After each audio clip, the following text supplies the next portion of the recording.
Fala pessoal, tá começando mais um vídeo aqui do canal História Explicada e o vídeo de hoje é sobre a Era Vargas, o seu início, o meio e o fim. Então já curte, compartilha e se inscreve aqui no canal, tá bom? Vamos pro vídeo.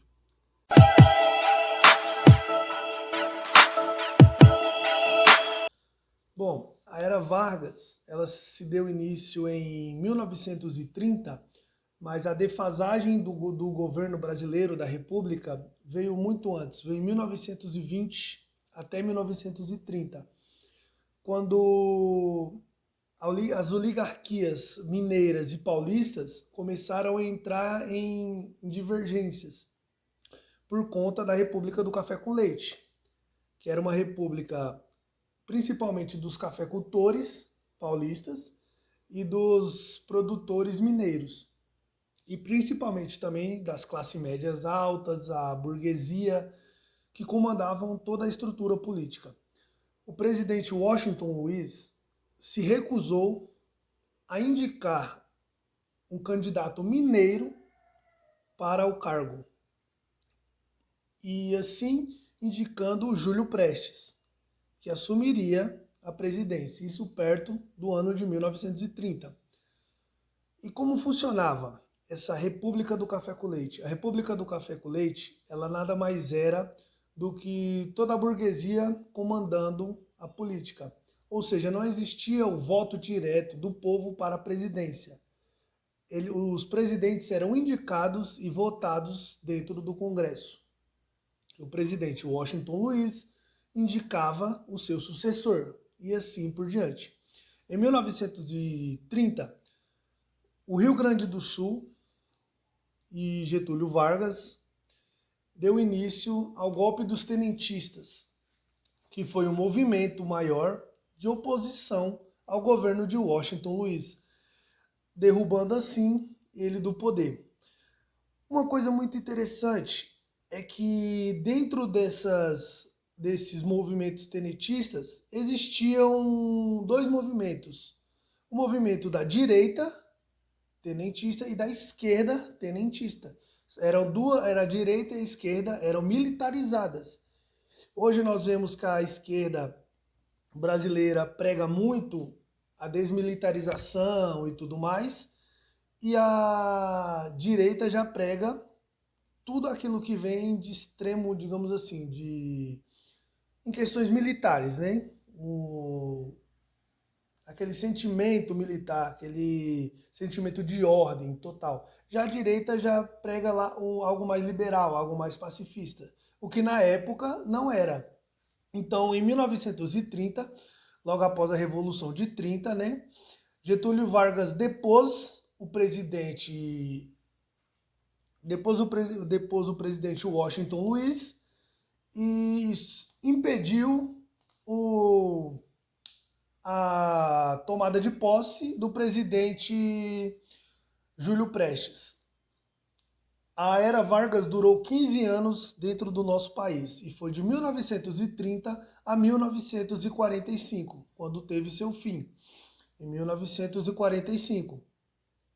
Ao longo desse período, Vargas buscava principalmente a industrialização do Brasil e a valorização do café, porque os cafeicultores ainda preferiam, né, óbvio,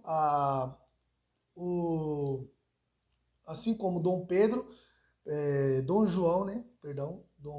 Pedro II buscava apenas a venda do café e importar bens de consumo. Já Vargas buscava, assim como o Barão de Mauá, que buscava também a implantação da indústria, ele buscava a produção dentro do nosso país, né? Acabando assim com a importação de bens de consumo. A Era Vargas começou com o governo provisório, que durou de 30, se eu não me engano, deixa eu ver aqui,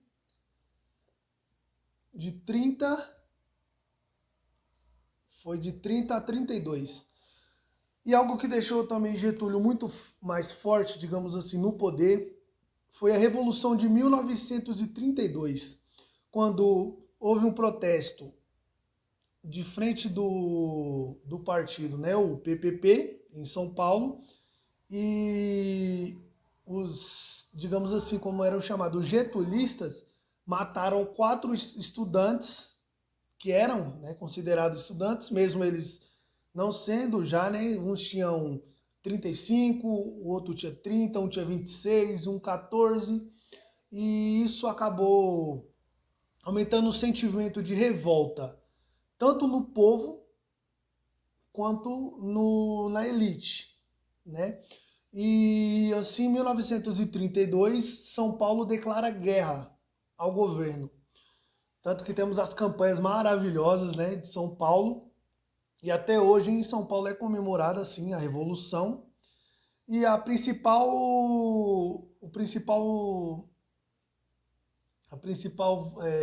como dizer, o principal intuito dessa revolução era a derrubada de Vargas e a instituição de uma constituição no nosso país, porque até lá o Brasil não tinha, durante o governo provisório, não tinha uma constituição, né? E, na verdade, a vontade de Vargas era instituir uma ditadura no Brasil. Só que ele não conseguia por vários fatores. Até que em 1934, ele conseguiu, né? Getúlio criou a Constituição Brasileira de 1934, chamada de A Polaca, que era inspirada no fascismo italiano e no fascismo polonês. Por isso é chamada de A Polaca. E isso, se vocês forem pegar para ler, a Constituição Brasileira de 34, né, ela tem parece muito com os ideais nazistas e fascistas. A única coisa que não mostrou esses ideais, né, foi a falta do discurso ultranacionalista, né, aquele discurso que tinha na Alemanha, né, de uma raça ariana, de uma raça pura, de uma raça germânica.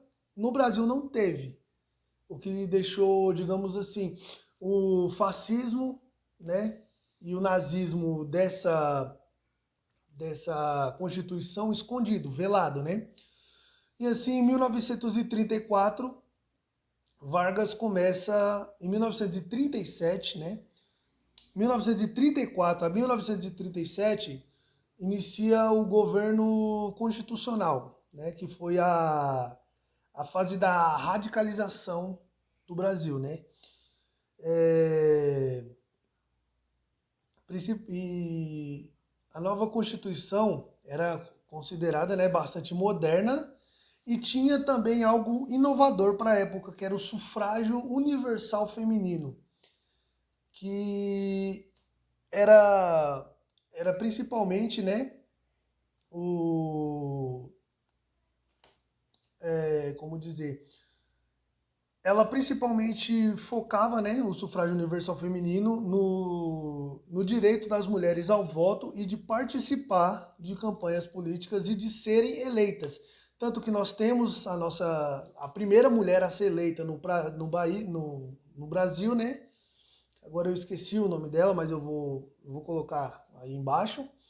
E com isso foram criados durante esse governo constitucional 2 partidos, que era o A e B, a Aliança Ação Integralista Brasileira, que era um grupo de extrema direita que surgiu em São Paulo, né? Que foi principalmente responsável pela declaração de guerra de São Paulo contra o país, né? A guerra que São Paulo perdeu, inclusive, né? Houve batalhas, houve uma guerra civil no nosso país e São Paulo perdeu essa guerra. Tanto que durante essa guerra, né, teve o suicídio de Santos Dumont, quando ele viu seus aviões sendo usados para bombardear São Paulo, né? Houve outros fatores, mas esse também foi um bem importante. E teve o ANL, que é a Aliança Nacional Libertadora, Aliança Libertadora Nacional, que era um grupo com orientações comunistas, né, que surgiu como uma luta contra o fascismo, contra a direita, Por isso que hoje nós temos essa luta da direita contra a esquerda, né? E foi um movimento que converteu principalmente Luiz Carlos Prestes, que era um revolucionário do AIB, né? Que ele era de extrema direita e acabou entrando para a extrema esquerda. E um dos documentos, né, falsos, digamos assim, que foi homologados pelo AIB, o AIB, foi o Plano Cohen, que era um documento que falava com a conspiração comunista dentro do Brasil, né? Aquilo que a direita fala do comunismo, né, foi falado nesse Plano Cohen, que claro foi descoberto que nunca existiu, né? Era na verdade um plano da direita para acabar de vez com o comunismo no Brasil. E, enfim, Getúlio consegue instituir sua ditadura em 1937 com o Estado Novo. E o Estado Novo foi a fase ditatorial de Vargas, que se estendeu por longos 8 anos. Ele usou a ditadura, né? Ele usou o seu Estado Novo para ampliar os seus poderes presidenciais, reduziu a liberdade civil, implantou o Código de Censura e também foi um período muito intenso de campanhas políticas dentro do nosso país, né? E principalmente ele implantou, digamos assim, uma política de aproximação com o povo, aproximação com as massas, aproximação com o trabalhador. Por isso que ele é considerado, chamado hoje de o pai dos pobres. Ele era muito popular, ele era ligado ao povo. Assim, ele era muito, muito carismático. Ele era chamado de o baixinho de pernas curtas, né? Uma forma carinhosa, um apelido, mas de forma carinhosa. E ele era muito amado pelo povo, muito querido pelo povo. Tanto que quando ele chegou em São Paulo durante a guerra, né, durante a Guerra Civil, ele foi aclamado pelo povo na estação de trem. Ele foi aclamado, ele se impressionou com o tanto de pessoas que estavam ali comemorando a sua chegada, né? Tanto que dizem, né, não sei se é verdade ou não, que ele até passou mal e foi no banheiro de tão nervoso que ele ficou. De ver aquele povo, de ver todo o povo paulista, mesmo com a morte daqueles quatro estudantes, o aclamarem, né? E ele criou também o Departamento de Imprensa e Programa, né? Imprensa e Programa, responsável por censurar opiniões contra o governo, né? E fechou todos os partidos políticos, não existia nenhum partido político a não ser o dele, e fechou o Congresso, as assembleias estaduais, as câmeras municipais, e todos os partidos que existiam foram considerados ilegais. E também, uma coisa que ele criou, ele fez foi ele destituiu todos os governos, todos os governadores dos estados e colocou interventores. Ou seja, colocou aliados militares dele dentro de cada governança de cada estado, controlando mais assim o nosso país. Mas nós podemos pensar, nossa, mas só foi coisas ruins que ele fez? Não. Na verdade, Getúlio foi o presidente, é comprovado, ele foi o presidente que mais fez pelo povo. Foi por isso que ele é chamado de o nosso ditador, né? Ele criou a Consolidação dos Direitos Trabalhistas de 1934, o Sindicato dos Trabalhadores, o Salário Mínimo, e aqui também tem algumas coisas que eu anotei. Ele criou as leis de trabalho, né, já citadas, ele criou o Ministério do Trabalho, o Congresso, ele fez concessões de direitos antes jamais existidas, principalmente por conta dos cafeicultores, que pagava muito pouco e para que o povo brasileiro trabalhasse semelhante à escravidão. Hoje nós vemos isso em carvoeiras, nós vemos isso em plantações de sisal. Se vocês forem ver, várias reportagens mostram semelhantes à escravidão, semelhantes a todo tipo de humilhação, a todo tipo de perigos. É assim que os trabalhadores, né, trabalhavam, né? Ele implementou voto direto para a presidência, ou seja, ele criou um único partido que era o dele, mas também criou o voto direto, né? Ele expandiu a participação do crédito censitário, né? Com o fim do crédito censitário, ele impulsionou as denúncias de corrupção administrativa, ele criou a Justiça Eleitoral em 1932, a industrialização interna, a nacionalização de empresas estrangeiras atingidas pela crise de 1930, né? A venda de terras a preços acessíveis para pequenos produtores, a entrada de imigrantes para trabalhar nas indústrias, o voto feminino e o exercício dos direitos políticos das mulheres em 1932. Por isso que ele é conhecido como o pai dos pobres, né? O defensor da pátria brasileira. Mas o que mais deixou ele, digamos assim, poderoso, vamos dizer de uma forma mais grotesca, né? Poderoso foi essa Revolução de 32, que ele venceu São Paulo, né? Mas São Paulo também fez algo impressionante. São Paulo conseguiu o alistamento de mais de 100 mil voluntários e 10 mil foram para as batalhas, né? São Paulo conseguiu juntar 4 aviões, inúmeros carros blindados, né? Mas infelizmente não foi. Outra coisa, as baixas do Exército, da Marinha e da Força Aérea Brasileira, que eram as forças de Getúlio, foram muito maiores do que as forças paulistas. Mas felizmente ou infelizmente, né, São Paulo se rendeu, né? Porque era muito mais, né? O contingente das Forças Armadas era maior do que o contingente paulista. Mas também teve muitas outras coisas, né? Que a Constituição de 37 declarou o fechamento de Congresso, proibiu o direito à greve e substituição dos governadores, né, pelos interventores. Mas trouxe muitos benefícios que hoje o pessoal acha, né, o povo da esquerda acha que foi o presidente Luiz Inácio Lula da Silva. Mas Lula ele só deu continuidade àquilo que Getúlio já tinha feito. Não estou dizendo que ele não criou alguns programas, sim, criou. Mas a maioria do que ele fez e que o pessoal acha veio de Getúlio. Veio de Getúlio Vargas, né?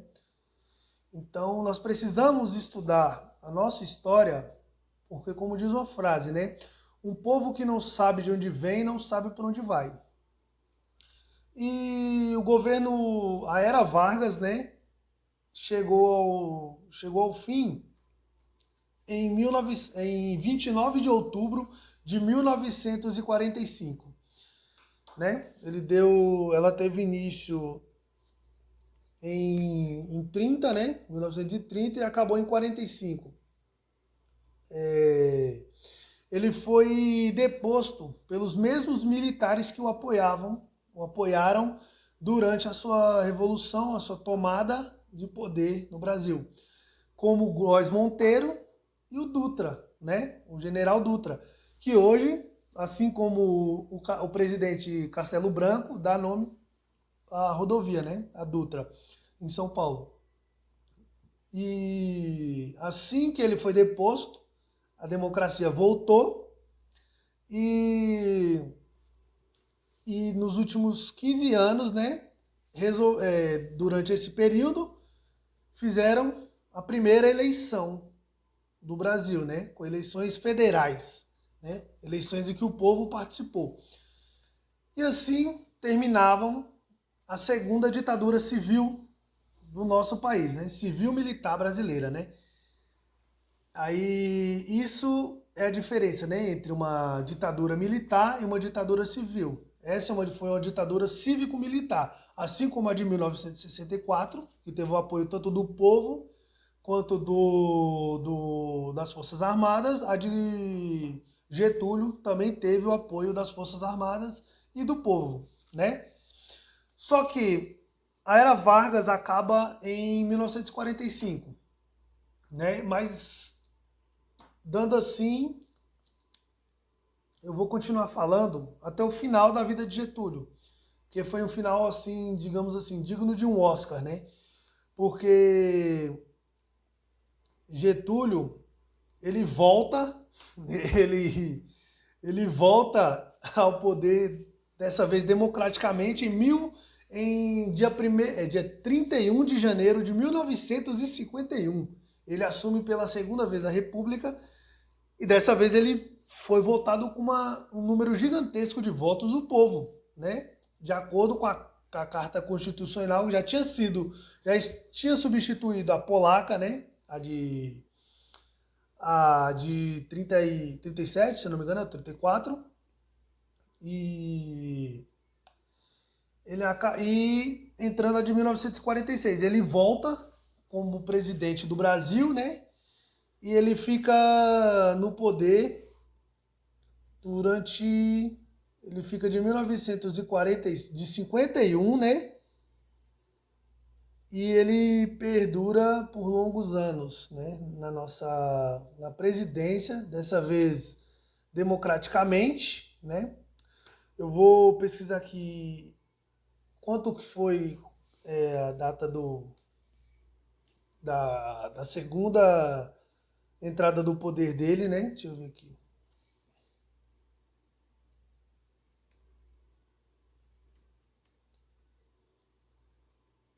Isso mesmo. Ele fica até o final da sua vida quando ele se suicida. Getúlio se suicidou no Palácio do Catete, que eu já vi muita gente perguntar onde é o Palácio do Catete. O Palácio do Catete fica no Rio, era a capital do Brasil, o Rio de Janeiro, e ele se mata, né? Ele atira no próprio peito depois de ser acusado de corrupção. Mas a principal fonte, desculpa, a parada aqui é bem forte mesmo. A, a sua carta testamento é simplesmente incrível. Eu vou ler um trechinho para vocês verem um como dizer na linguagem, o quão foda ele foi. Porque no final da sua presidência, da sua segunda presidência, democraticamente, ele acabou com todos os seus inimigos e entrou para a história. Hoje Getúlio ele é escrito no livro dos heróis da pátria. Eu vou ler aqui para vocês. E aos que pensam que me derrotaram, respondo com minha vitória. Era escravo do povo e hoje me liberto para a minha vida eterna.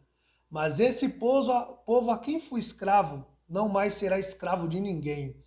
Meu sacrifício ficará para sempre em sua alma, e meu sangue será o preço do resgate. Lutei contra a expoliação do Brasil, lutei contra a expoliação do povo. Tenho lutado de peito aberto. O ódio, as infâmias, a calúnia não abateram meu ânimo. Eu vos dei a minha vida, agora vos ofereço a minha morte. Nada receio. Serenamente dou um primeiro passo no caminho da eternidade. Eu saio da vida e entro para a história. E ele se mata. Na madrugada de 23 de outubro, de 23 do 8 de outubro, né? De 1954. E hoje ele é considerado o melhor presidente do Brasil. Como de tanto foi, hoje ele é considerado, mesmo como ditador, um presidente. Getúlio, sem dúvida, entrou para a história do nosso país. Quando falamos de Brasil, o nome dele sempre é lembrado. Então, esse foi o vídeo, né? Espero que vocês tenham gostado. e clique em gostei e até o próximo.